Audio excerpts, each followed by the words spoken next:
Despite initial claims that they would veto any UNSC resolutions on a Gaza ceasefire, the United States on Monday drafted a resolution calling for a temporary ceasefire as soon as it's practical in the region. While this does rival an initial draft resolution put forward by Algeria that called for an immediate humanitarian ceasefire, it is the first time that Washington has made a proposal using the exact word ceasefire. Eun-jin reports. On Monday, the United States circulated a proposed UN Security Council resolution that supports a temporary ceasefire in Gaza.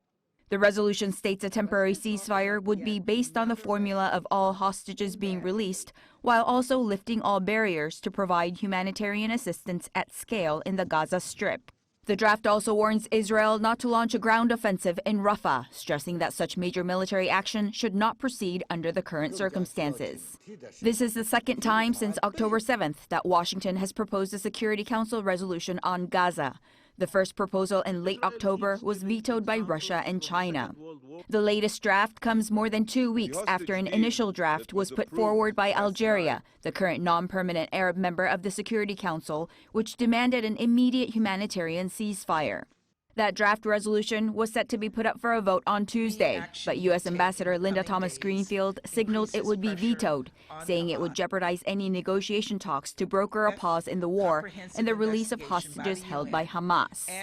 The U.S. proposal may fall short of the international call for an immediate ceasefire, but the significance stands in Washington's use of the word ceasefire, which Israel is against.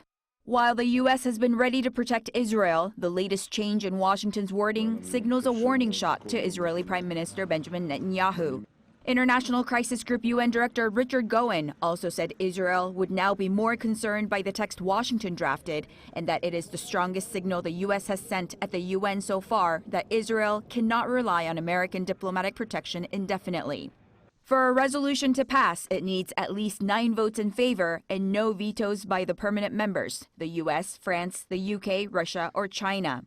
It is not immediately clear when or if the U.S. draft resolution would be put to a vote. Eun-jin, Arirang News.